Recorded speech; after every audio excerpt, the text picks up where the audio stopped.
All right. So I have a couple questions when you're ready. Sure.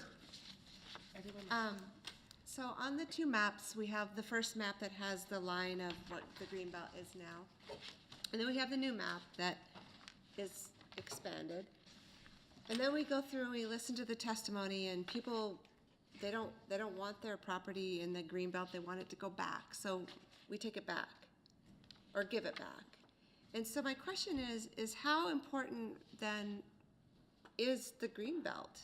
I mean, if you can make it happen and then just take it away because somebody doesn't want their property in it, which I'm for that, it doesn't matter to me, but it doesn't look like it's really a big deal.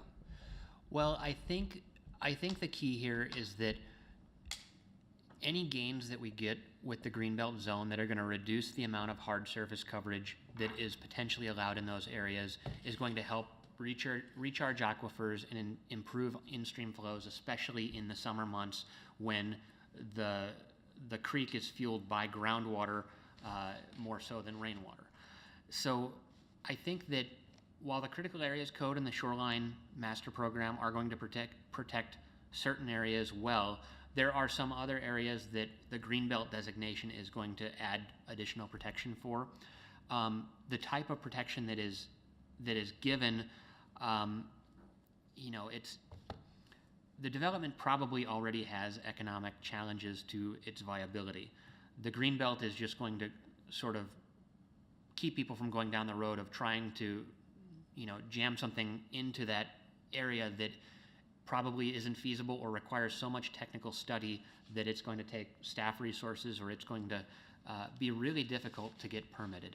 And so I think just being realistic about what's going to happen there and showing zoning that sort of is grounded in reality of the situation on what type of infrastructure is available, what type of constraints exist, I think that's just a more efficient way to run the city.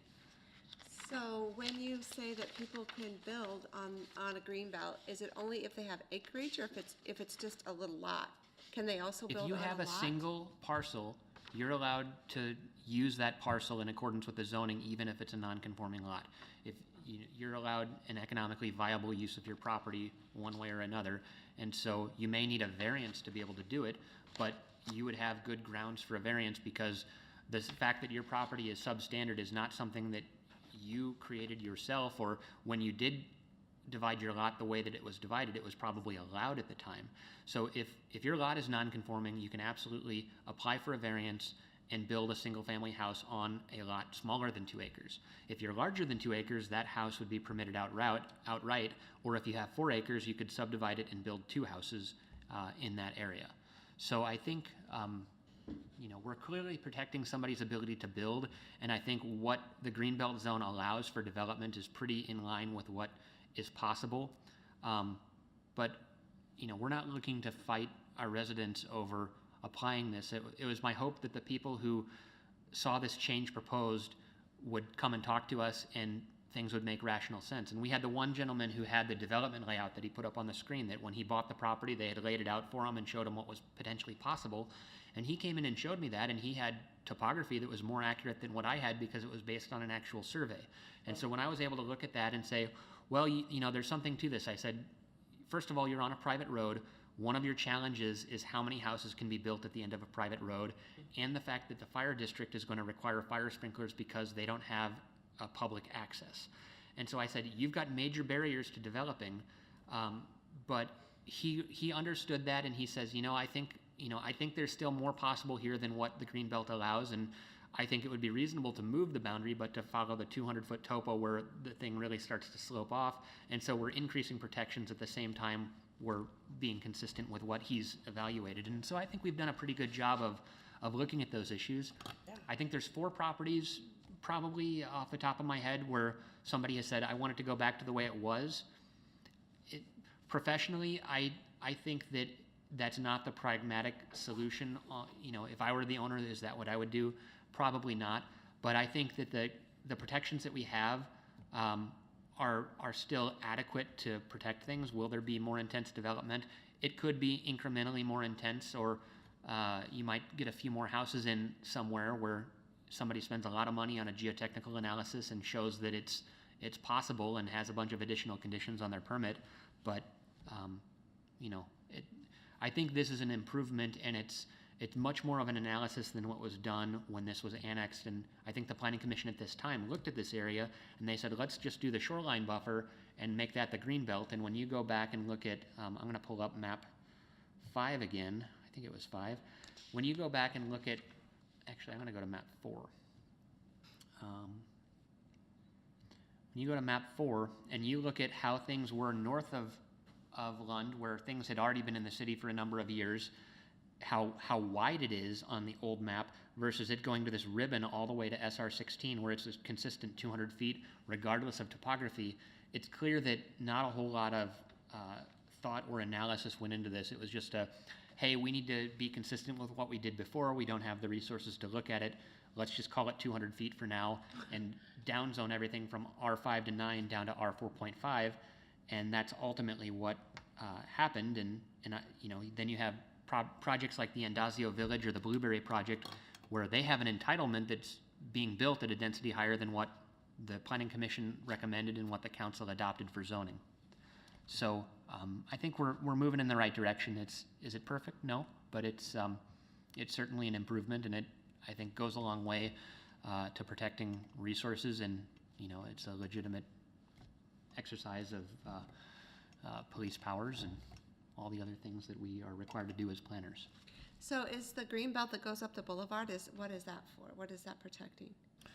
I think the council passed a resolution in the 70s that said no access could be off of Port Orchard Boulevard, that it was going to be like a parkway with trees and nothing happening there.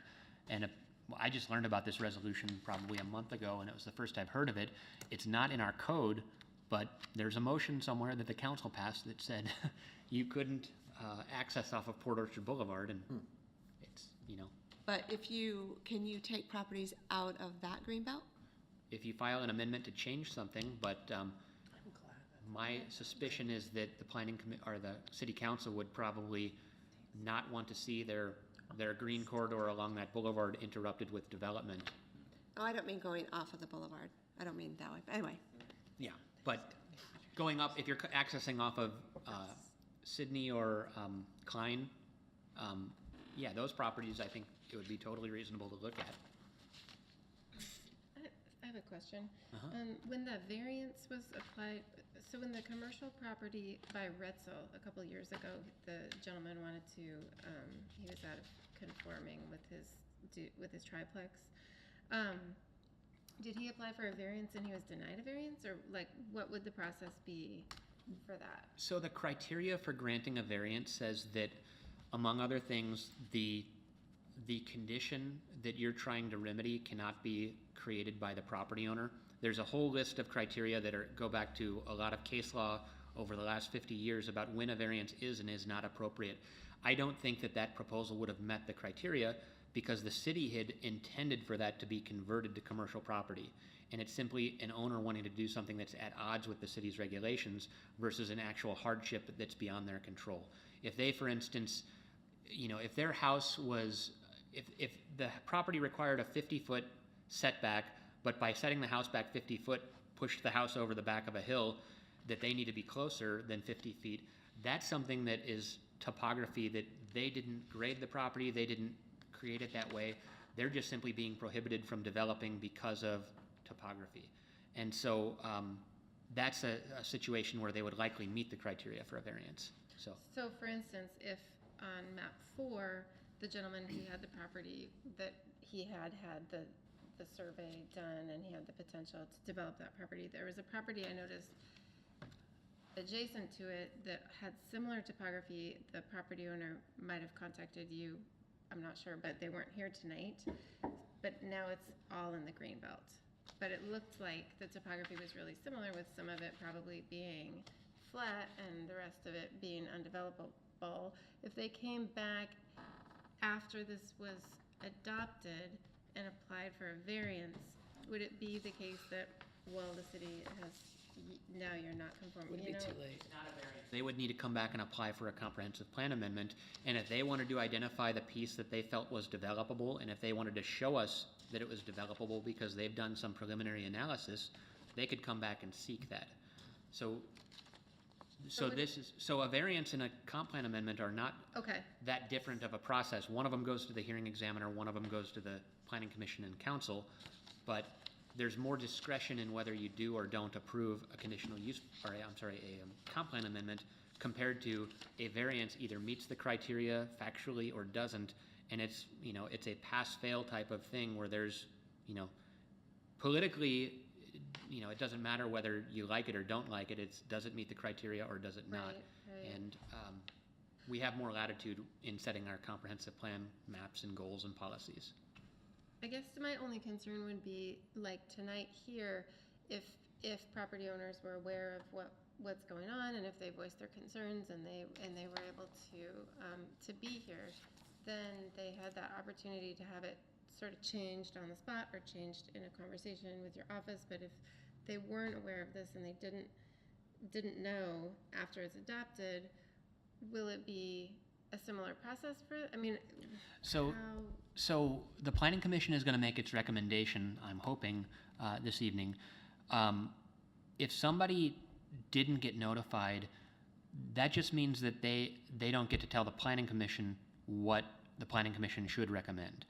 Ultimately, the city council is going to make a decision on this, and the city council may choose to take testimony on this and could deviate from what the planning commission recommends. So if somebody comes out and says, hey, I just learned about this and the planning commission already had its hearing, the planning commission recommendation has been sent forward, but the council could still deviate from that. And as far as whether or not somebody got notice, we sent notice to all the registered, to the tax address through the assessor website of everybody within 300 feet and people whose property was being amended.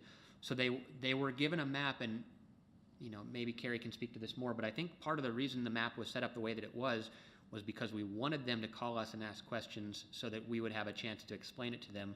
We didn't want people jumping to conclusions about what was being done or why it was being done. I think there's, I think at least with the McCormick Woods amendment, some of the fears that were out there, I think people had legitimate concerns about the worst case scenario, but there were rumors that I heard about flying around that were just, we don't know where they came from, and I think it was, some people were just drumming up excitement and opposition to things. Yeah. So I think the approach that we took, anybody who called, we talked to, and I think you saw that tonight, that we worked with anybody who had concerns. I met with the gentleman on Blueberry who spoke towards the end, and he didn't actually tell you what he wanted, but he just said, hey, the traffic is bad out there, we need to look at this. And I sat down with him in the conference room for an hour, and we looked at the maps, and I showed him how we drew the lines, and he was very satisfied after we left, and I agreed to reverse my proposal. And he was one where, I don't know that that's, it's not what I would have done as a landowner, but I'm not the landowner. Mm-hmm. And I think to you, Kathleen, is that, let's say somebody didn't, and then a year from now or 2 years from now, Right. that they want to change it, they just do a comp plan amendment, and it comes before the planning commission, just like it was today, and then they show why they want it changed from greenbelt to a part of their property to be buildable, and my question to them, as you heard, was, okay, what functional difference is it? Is there a functional difference between greenbelt and 4.5? There probably isn't for most of these places, except for one thing. I think they can sell it for more. If it's losing value in their eyes. Limiting their ability to. I think that's what they think. They're not going to change it, their property. They're not going to subdivide it or anything, but it's just what they perceive. And another concern I had, though, was if somebody's property zoned R8 and it gets changed to R12 or it's R4, and then we're not the assessors, so we don't know, we can't foresee, but is there a usually valued, is it the property valued higher than their taxes would be more? Does that happen? Because a lot of these properties changed Yeah, I don't know how much detail the assessor goes into. We are required to send them notices when we approve development or when we approve ordinances like this. I think that's that's in state statute somewhere. And so they do get notified of the change, but they're also looking at other things. They have access to the critical areas data. And so if they see something that they may have already been taxing it based on critical areas data, regardless of whether it was 4.5 or Greenbelt. If they see something that goes from R8 to R12, they're going to look at the site and say, hey, is the entire site buildable? And, it's possible that somebody will see their taxes go up. When I met with the gentleman I was referring to off of Blueberry, I found comparable properties and I said, hey, I found a similar property to yours in size. And, I was looking at it and, the range of variation just based on some comparables, which there's no, I don't claim to be able to predict this, but it was like $80 to $300 a year in variation in his taxes if he would have gone to Greenbelt.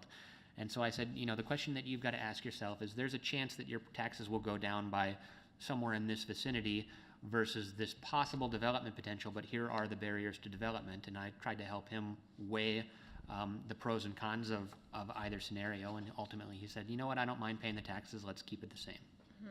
Okay. So.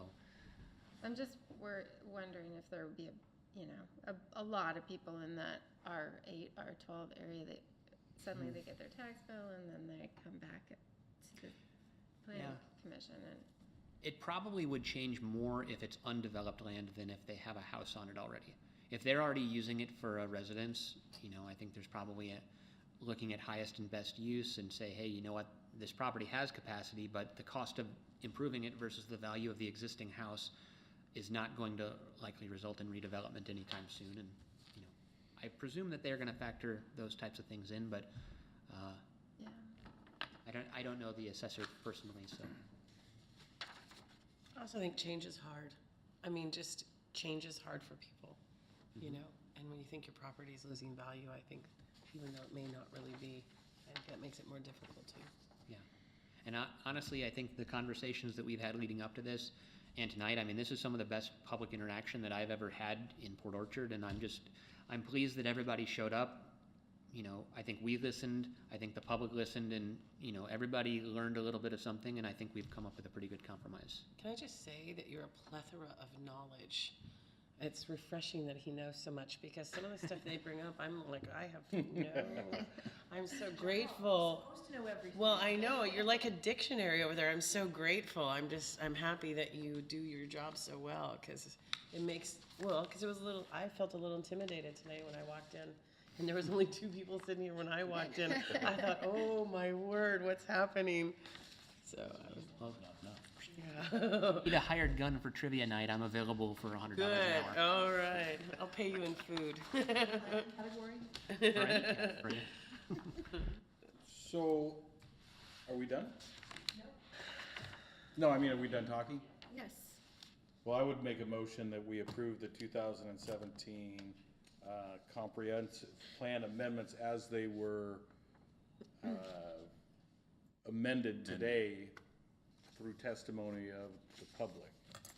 And so there's actually a resolution, so I think the motion needs to say that you're moving to approve a resolution recommending the comprehensive plan amendments, including the amendments that were discussed in our interactions tonight and agreed to between staff and those individuals providing testimony. Very good. So that's resolution number 001-17, and I would move that we adopt, or that we recommend approval to the city council. Second. You got it? Did you, Marcus seconded it.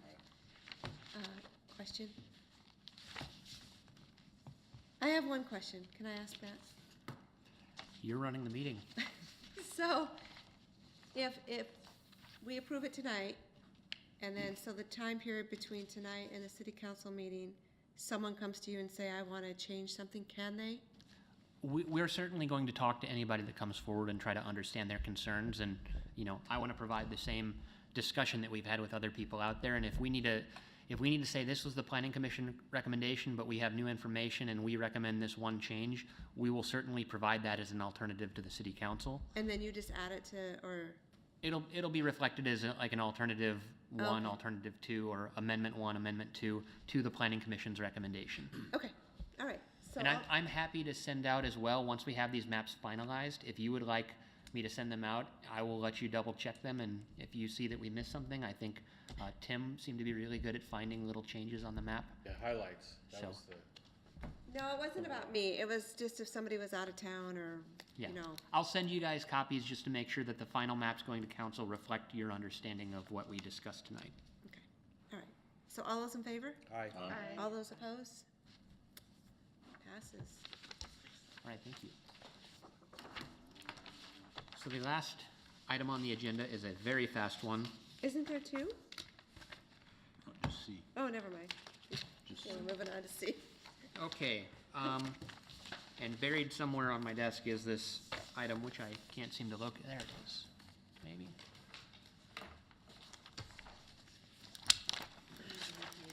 Yes.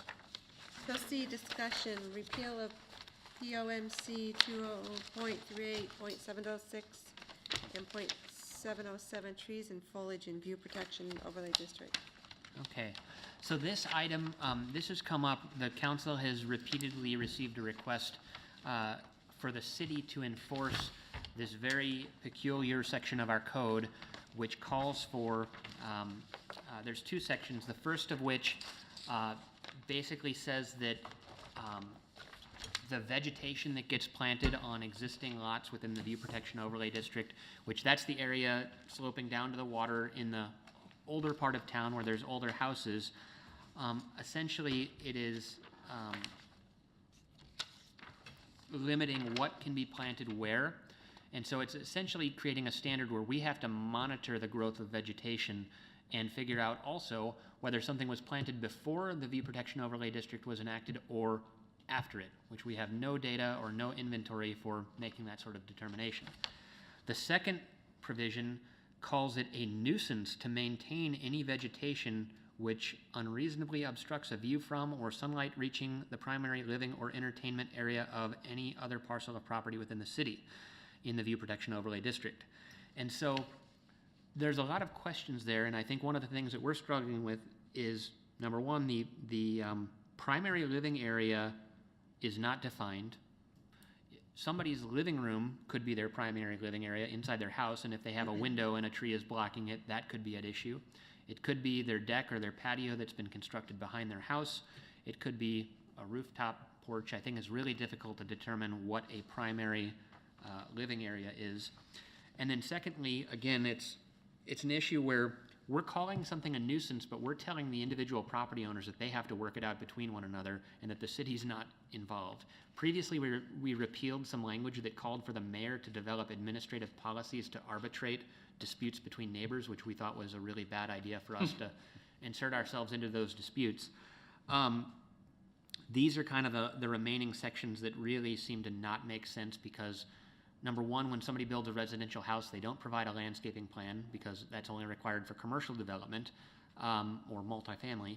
And so we don't know what gets planted. We're not reviewing it. They could spend a bunch of money on landscaping and then have their neighbor say, hey, you got to rip all that out. That tree's going to get too big someday. I'll tell you, I heard on KUOW probably 6 months ago, they were talking about the value of view easements in Seattle and in the Magnolia neighborhood. And people there spend $500,000 to acquire the air rights above their neighbor's house to keep them from building higher. And they actually buy the right to have that view.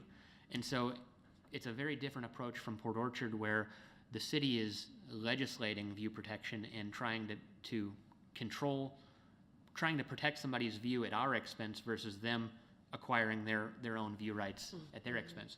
This code still requires buildings be not, we're not letting somebody build a building blocking somebody's view, but in terms of the trees, that's very difficult to deal with. And so we're recommending the repeal of these sections.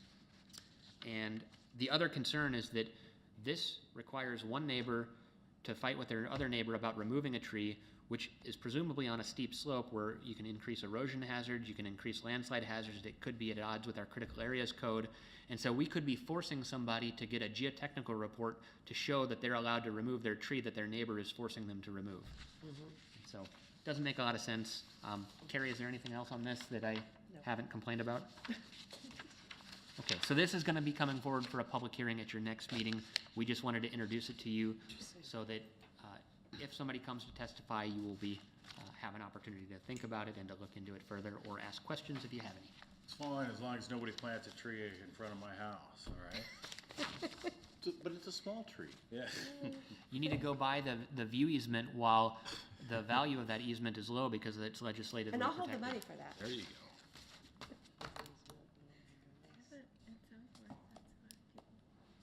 Okay, is that it? Okay, Do you have minutes to approve? I don't. Yes, Yes. we do.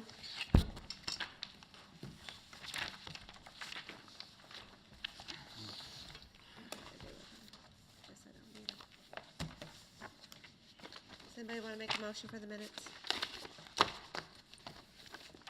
Sure, I make a motion that we accept the minutes from the, was that August 1st meeting. Second. Okay, really, somebody else needs to call the question. Oh, because it was me, right? That was the presider. Anybody, it's fine. All in favor? Aye. No, I don't mean, What? because you have this question, they're always, it's, right? Isn't there, that's how we used to do it. Yeah. You have enough people here to Discussion. approve the minutes. Yeah. If you weren't here, you should abstain from voting, but. You can still preside. No, I didn't mean that. We'll just, never mind, let's just go on. So all those in favor? Aye. All those opposed? Before we leave, I want to thank you for the tour that you arranged for us. I learned a lot. Seen a lot, and I appreciated it. So who's coming on the field trip on Friday? Friday. I can't get out of work. I am. I know, But I don't anyway. think I can either. No, Kathleen? I was going to, but now I think I have to work. I have to check, I'm gonna check on some stuff tomorrow.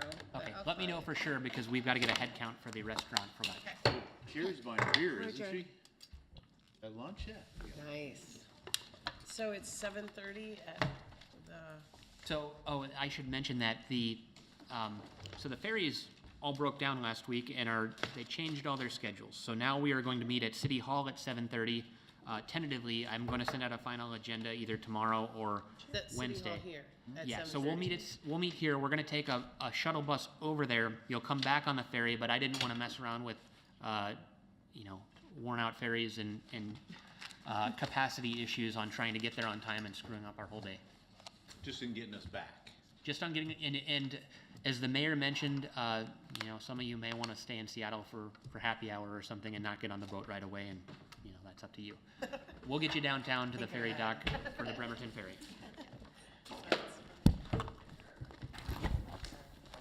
Yes.